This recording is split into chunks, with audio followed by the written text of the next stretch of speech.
Daniel Vogelbach is a big boy. Now pretty much everyone who's seen him play could probably tell you that, right? And he's managed to utilize his larger frame to some pretty impressive results in the past, including 30 home runs in 2019 and a 126 OPS plus and near 800 OPS in 2022. However, along the way, one thing has become abundantly clear. You should never let Danny Burgers run the bases when at all possible. Let's dig into some of his lowlights and numbers along the way so I can show you exactly what I mean.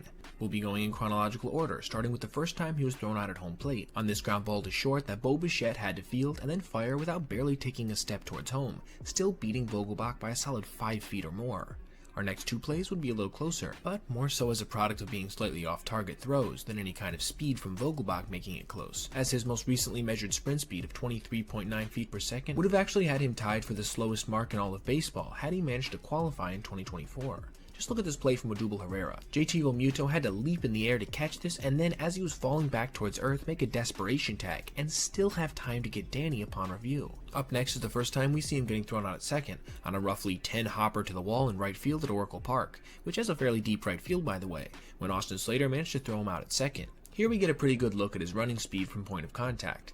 This is not exactly the profile of somebody you want running the bases, but I do understand the send here, since almost any other runner in Major League Baseball probably would have been safe.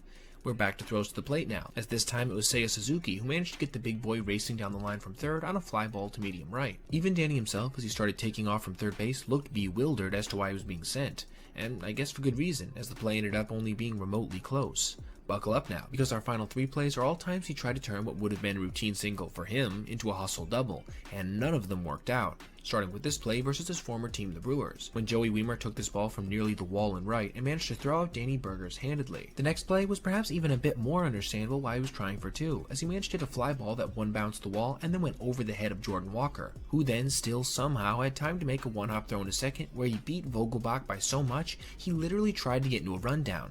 Needless to say, that didn't work. And finally, our most recent play of the video saw him down by a run in the 9th inning versus another one of his former teams, the Mariners, when he lined this ball to the left center field gap, reaching the warning track. Now, this might have been the most absurd play of the entire video.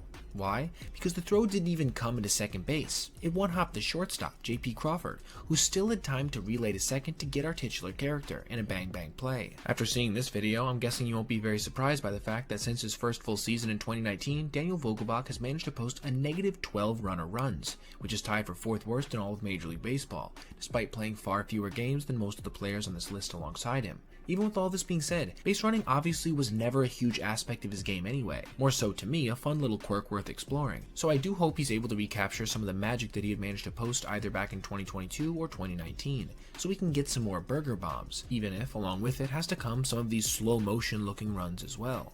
Before you go, I just want to ask you, have you dealt with issues with blackouts for your favorite sports teams in the past? Well, if you have, our sponsor Unlocator is the perfect solution.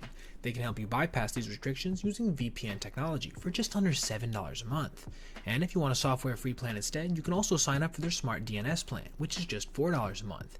And if you use my code MTC, you can get an additional 3 months for free when you sign up for a yearly or multi-year subscription.